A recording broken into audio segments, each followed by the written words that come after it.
When I was 16, my parents told his friends I was the family mistake. Mom laughed, pointed at me, and said, "Birth control's only 99% effective. He's the 1%. I left that night with $40 and a backpack. 6 years later, they finally found me. Today, they showed up crying at my door, begging me to talk, throw away for obvious reasons. And yeah, this got long. 6 years of bottled up shit tends to do that. I always knew I wasn't exactly the golden child in my family. My brother Morris was the planned one, good grades, varsity jacket, the whole package. I was, well, according to my mom's dinner party jokes, I was what happens when you trust cheap pharmacy brand condoms. Hilarious, right? She'd been making that joke since I was like 8. I grew up thinking it was normal for your mom to use you as the punchline. But you adapt. I developed this ability to smile through the jabs, like some kind of emotional callus. When adults asked what I wanted to be when I grew up, I'd say a tax write-off, because that's how my dad referred to me when he was 3 beers in. People thought I was this witty kid. Nah, I was just repeating the household material. The night everything changed was my mom's birthday dinner, not the actual family dinner. That was just the four of us at some mid-tier restaurant where Dad complained about the prices while ordering his fourth scotch. The real event was 2 days later when my mom invited her work friends. These weren't just any friends. These were the country club crowd my mom had been desperately trying to climb into for years. Our house wasn't fancy, but Mom went full Pinterest psycho for this dinner. New placemats, candles, the good plates that normally collected dust. Dad was told to wear his one decent button-up and to, please, for the love of God, stay under 5 drinks. Morris got the be impressive talk. I got nothing. Not even a please don't embarrass me. That should have been my first clue. The night started with me playing server because Michael, be useful for once. I passed around appetizers while Mom told stories about Morris's baseball scholarship prospects. Dad managed to keep it together through the first hour, nursing his drinks while nodding at appropriate intervals. I was invisible, which was the best-case scenario in these situations. Then someone asked about family planning or something. Some lady with one of those "I want to speak to the manager" haircuts said something about how expensive kids are these. That's when it happened. My mom, 4 glasses of white wine deep, got this look I knew too well, that "I've got a real zinger" look. She pointed directly at me as I was collecting empty glasses. Birth control's only 99% effective. She paused for effect. He's the 1%. Everyone fucking laughed. Even my dad, who usually just existed in these situations, let out this belly laugh like it was the funniest shit he'd ever heard. I stood there holding dirty glasses while everyone laughed at the fact that I was never supposed to exist. Morris wasn't laughing. He was staring at his plate like he wanted to disappear. At least someone in that room had the decency to feel shame. But the worst part? My mom wasn't done. We already had our perfect kid, she added, gesturing to Morris. Michael here is what we call the family mistake. More laughter. Someone, I think it was my dad's boss, actually said, "Ouch, bet that's gonna leave a mark," like we were in some shitty sitcom. I didn't throw the glasses, I didn't scream. I just set them down carefully on the table and walked upstairs to my room. Nobody noticed. The conversation had already moved on to someone's vacation in Cancun. I sat on my bed, and something inside me just clicked off. Like when you shut down a computer that's been running too many programs. The emotional screen went blue, then black. I knew I was leaving that night. I grabbed my school backpack and dumped out the textbooks. Who needs trigonometry when you're about to be homeless, right? I packed the essentials, couple t-shirts, jeans, underwear, toothbrush, the $40 birthday money from my grandma that I'd been saving for a new game, my phone charger, the emergency Cliff Bars I kept for when Dad forgot to go grocery shopping. Morris came up while I was packing. We didn't say much. He knew. He'd seen this coming before I did, probably. He handed me $120 from his own savings and his old phone that still worked but wasn't connected to the family plan. Said he'd load $20 of prepaid minutes on it the next day. "They won't even notice you're gone until tomorrow afternoon," he said. Not accusatory, just factual, like he was giving me the weather report from my journey. I almost broke then. Almost unpacked everything and crawled into bed to wake up for another day of being the family punchline. But then I heard more laughter downstairs and my mom's voice carrying up, saying something about teenager attitude problems. Fuck that. Nope. I was done. I waited until midnight when the house was quiet. Mom and Dad had both passed out after their respective bottles of wine and whiskey. Morris left his desk light on, our old signal from when we were kids and one of us was sneaking to the kitchen for snacks. All clear. I didn't leave a note. What was I going to say? Thanks for making me feel like a cancerous growth on your perfect family for 16 years? The night was cold. Late October vibes. I had nowhere to go, but that still felt better than staying. I walked until I hit the 24-hour McDonald's and used their Wi-Fi to figure out my next steps. Ended up on a Greyhound to the next city over. Not too far, but far enough. First week was rough. Slept at the bus station 2 nights. Found a youth shelter after that. They let me stay 2 weeks while I got a dishwashing gig at this sketchy diner that didn't care I was underage. Paid cash, which was all that mattered. Morris kept in touch through this throwaway email account we set up. He said mom cried for the cameras when she reported me missing, then complained about me always being dramatic when the police left. Dad got drunk and said I'd be back when I got hungry enough. I wasn't going back. Not when hunger twisted my stomach into knots. Not when I slept in a shelter surrounded by people yelling in their sleep. Not when December hit, and I still didn't have a proper coat. 2 months in, I met Ronnie. He caught me sleeping in the break room at the diner when I was supposed to be on dishes. Instead of firing me, he asked why I wasn't in school. Ended up telling him everything over cold fries after closing. Turned out Ronnie had his own family mistake story. Different details, same flavor of shit. He hooked me up with a gig helping on renovation jobs. Under the table at first, then legit once I got my GED at 17. Even let me crash on his couch until I could afford the world's most depressing studio apartment. Those first 2 years were a blur of 12-hour days, instant ramen, and falling asleep to YouTube tutorials about taxes and credit scores on free Wi-Fi. No social life because who had the time? Just work, save, survive? Morris graduated and went to college 3 states away. Smart move. We still emailed, but less often. He was living his life, and I was building mine from scratch. Year 3, I started to feel almost human again. Had my own place that didn't have visible mold. Started community college classes online.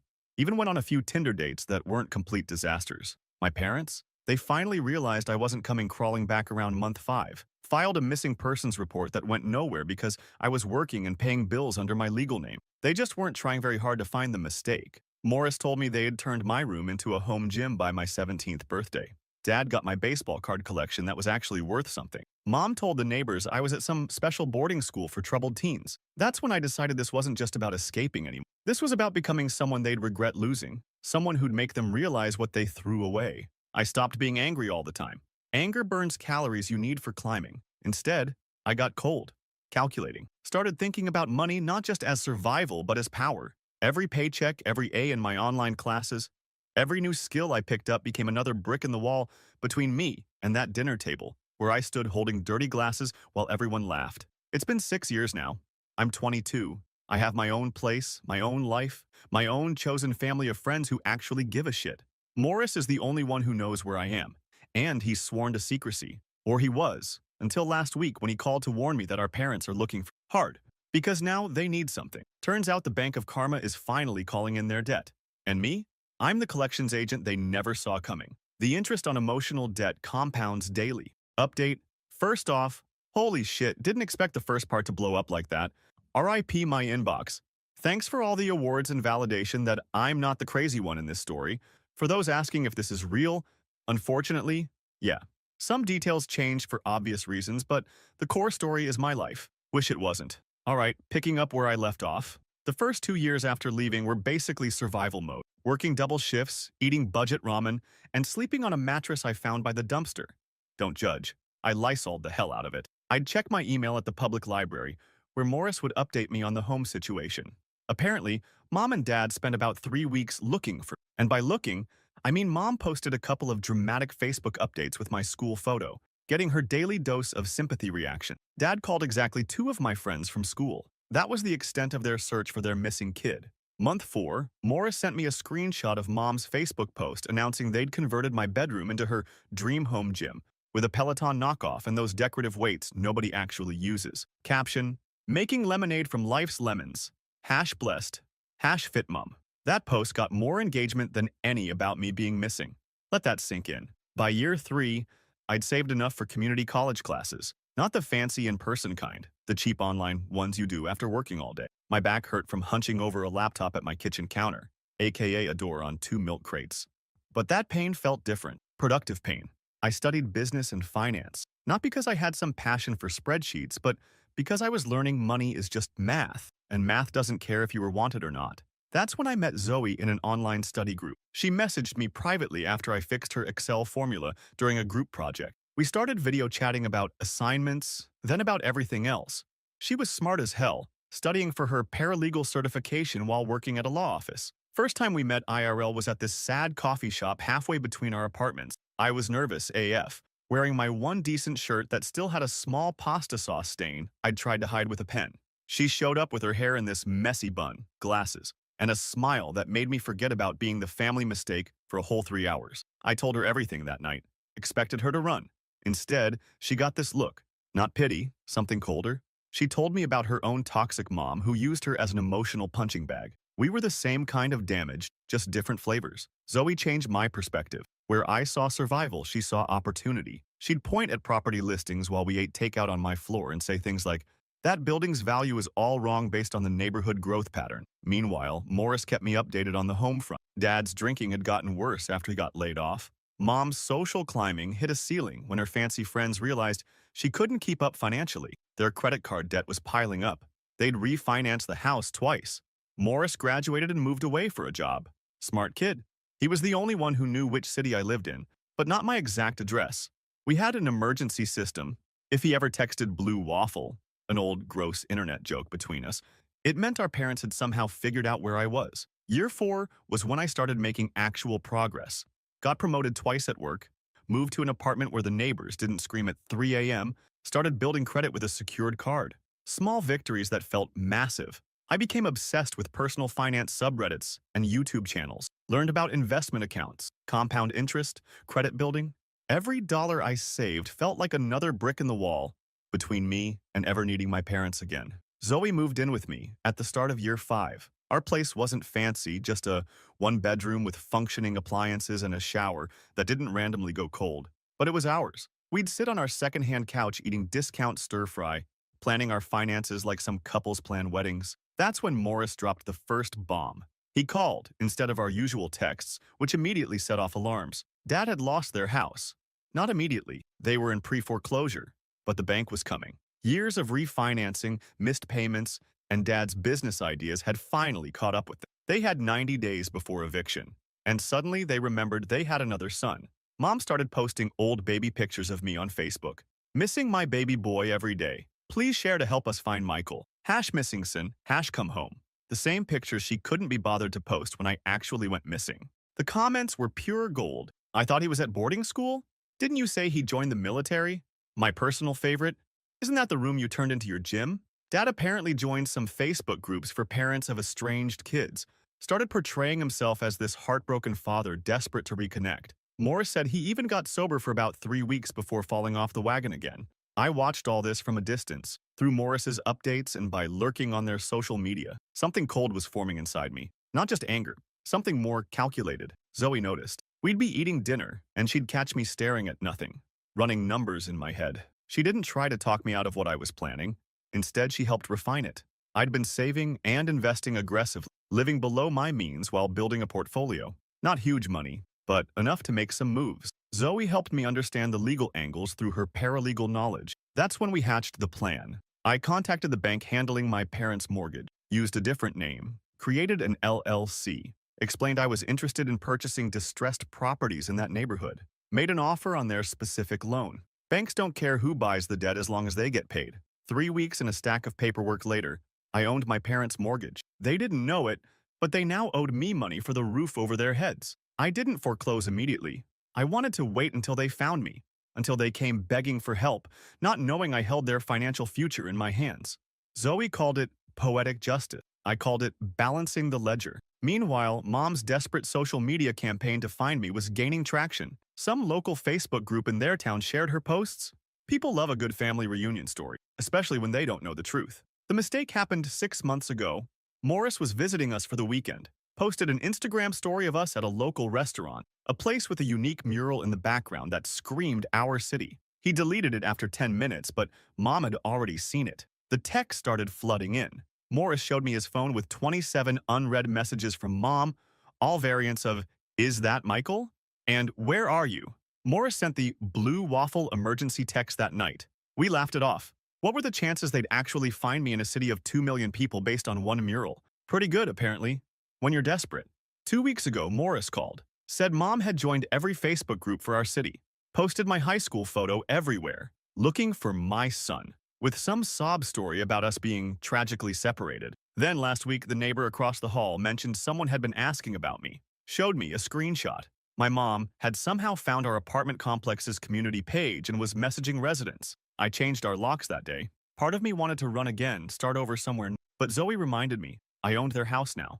I held all the cards. Maybe it was time to play them. 3 days ago, it happened. I was working from home when the buzzer rang. Checked the security camera feed on my phone. Thank God for cheap smart home tech. There they were, Mom and Dad standing at my door, looking older and significantly more desperate than I remembered. Dad had lost weight.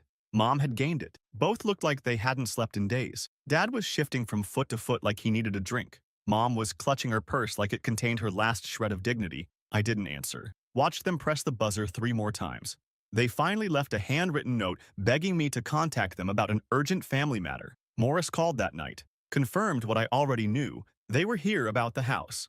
They needed money. They needed their mistake to bail them out. I spent the next 2 days preparing with Zoe, gathering documents, practicing what I'd say, how I'd remain calm, how I wouldn't give them the satisfaction of seeing the hurt kid they'd left behind. Yesterday morning, the buzzer rang again. Same desperate faces on the camera. This time, I buzzed them up. 6 years of silence was about to end, and they had no idea what waited for them behind my door. The mistake they laughed about? He now owned their home. And memories aren't the only debts that collect interest. Final update. My hands were actually shaking when I buzzed them up. Not from fear, more like when you've chugged 3 energy drinks on an empty stomach. That weird, electric feeling where your body can't decide if it's excited or having a panic attack. I'd planned this moment for years in my head, rehearsed what I'd say, practiced my facial expressions in the bathroom mirror like some kind of psycho. But when the knock finally came, all those rehearsed speeches vanished. Zoe squeezed my hand before heading to our bedroom. We'd agreed she'd stay out of sight initially. This first round was just me and them. Opening that door was surreal. Like those dreams where you're back in high school in your underwear, except I was fully clothed and they were the exposed ones. Mom looked smaller. Her hair was box-dyed now, not salon perfect. The designer purse was gone, replaced with something from a discount store. Dad had aged 15 years and 6. The alcohol bloat was gone, but so was everything else. His face looked collapsed inward, skin hanging where the puffiness used to be. The silence stretched for 10 awkward seconds before Mom made this weird choking sound and tried to hug me. I stepped back. The rejection hit her like a physical blow. Dad just stared, his eyes darting around our apartment, taking in the decent furniture, the smart TV, the evidence that his mistake wasn't living in squalor. Mom started crying immediately, which was exactly what I expected. Emotional manipulation was always her first language. Dad attempted something resembling dignity, asking if they could come in to talk. I let them pass but didn't offer drinks or seats. Let them stand awkwardly in my living room like unwelcome door-to-door salespeople. Mom kept saying she couldn't believe she'd found me, how she'd never stopped looking, how many nights she'd cried herself to sleep wondering if I was safe. Dad nodded along like a dashboard ornament. Neither mentioned the home gym that used to be my bedroom. Funny how those details slip your mind when you need something. I finally asked why they were here, not what they wanted to talk about. Why they were here in my home after 6 years. The facade cracked instantly. Mom's fake crying stopped mid-sob. Dad's shoulders slumped even further. They exchanged this look I remembered from childhood, the one they shared when the credit card got declined at the grocery store. That's when the truth spilled out. They were losing the house. The bank was foreclosing. They'd tried everything. Loan modifications, refinancing, even a GoFundMe that raised $87 from relatives who were tired of their financial drama. They needed somewhere to stay. They needed money. They needed their mistake. I asked why they hadn't gone to Morris for help. The uncomfortable shifting began. Turns out they already had. Morris had given them $3,000 6 months ago, money he couldn't really spare as a recent grad with student loans. They'd blown through it in weeks and gone back for more. Morris had finally set boundaries, so they'd tracked down their backup plan, me. The most bizarre part was watching them transition from desperate to calculating right in front of me. Mom's eyes kept darting around, mentally pricing my furniture. Dad asked casual questions about my work and income. They were sizing up what they could extract from me. I told them I needed time to think. Mom immediately pushed, saying they only had 2 weeks before eviction. Dad mentioned they'd need at least $10,000 to secure a new place, plus help with the deposit. The number kept growing as they talked. I showed them out after 20 minutes, promising to call the next day. Mom tried to guilt me about not hugging her goodbye. Dad attempted to act like this was all normal, like they hadn't made a 16-year-old homeless, and then ignored his absence for years. The second they left, I had a minor breakdown in the kitchen. Zoe found me sitting on the floor, laughing and sort of crying at the same time. Not my proudest moment. She didn't try to fix it, just sat down next to me and waited it out. That night, we finalized the plan. The next day, I called and invited them to dinner. Not at our place, at a mid-range restaurant where I'd reserved a private room. They agreed suspiciously quickly. When they arrived, they found not just me, but Zoe, Morris, who'd flown in that morning, and Ronnie, my actual family, the people who'd been there when it mattered. Mom's face when she realized this wasn't a private cash handover was priceless. Dad looked like he wanted to order a double whiskey, but wasn't sure if I was paying. I let everyone get seated and ordered drinks before starting. Then I told them I knew about their mortgage situation. Their expressions shifted from confusion to hope. They thought I was offering to help. Instead, I placed a folder on the table. Inside were the mortgage documents showing that I, through my LLC, now owned their debt. Their home was, technically, my property. Mom went white. Dad went red. Morris looked down at his water glass, hiding a smile. Zoe watched them with the cold, analytical stare of someone observing lab specimen. I explained, calmly and clearly, that I had options. I could foreclose immediately. I could offer them a payment plan they couldn't possibly afford. I could let them stay as renters under strict conditions. Or, and here was the kicker, I could sign the house over to them, free and clear, if they met certain conditions. First condition, they would publicly acknowledge how they'd treated me, not just to family, to their friends, neighbors, everyone. The same people who had laughed at the 1% joke needed to hear what happened after. Second, they would attend family counseling with me and Morris. Not to repair our relationship, but so they could hear with a professional witness exactly how their behavior had affected their children. Third, they would sign a legally binding agreement that they would never ask me for financial assistance again. Mom started crying for real this time. No audience to perform for, just genuine shock. Dad stared at the documents like they were written in ancient Sumerian. Morris finally spoke up, telling them they should be grateful, that what I was offering was more than fair considering what they'd done, that he'd watched me build myself from nothing while they replaced me with exercise equipment. The dinner was excruciating. Mom swung between defensive anger and manipulative sobbing. Dad mostly sat in stunned silence, except for one moment when he asked if I had done this just to hurt them. I told him no. I'd done it to balance the books. They'd discarded me when I had no value to them. Now they wanted to treat me like an ATM when they needed something. That's not how family works. That's not how anything works. They left without agreeing to my terms. I gave them 48 hours to decide. Those 2 days were strange. I felt both powerful and hollow. Zoe kept checking on, bringing me tea I didn't drink, sitting next to me while I stared at nothing. Morris stayed on our couch, acting as a buffer between me and unexpected parental visits.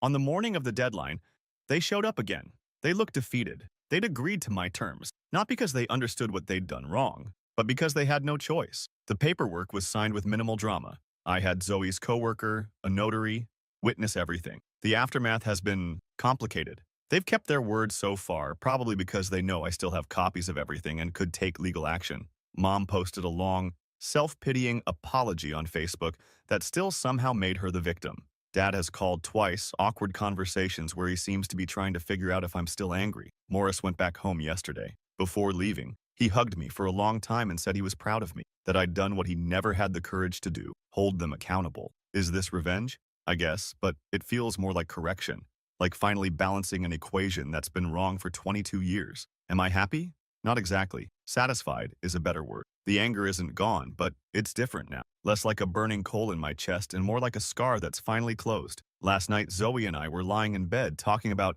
maybe getting a dog or saving for a house of our own. Normal couple stuff. She asked if I regretted any. I thought about it for a while. Thought about that 16-year-old kid with $40 in a backpack. Thought about all the nights I'd gone hungry. All the times I'd worked double shifts with a fever because there was no safety net. Then I thought about who I'd become because of it. How I'd built something from nothing. How I'd found people who actually valued me. I told her no, I didn't regret it. Not the leaving, not the struggling, not even the revenge. Some mistakes turn out to be the best decisions you ever make. Sometimes being the 1% means beating the odds.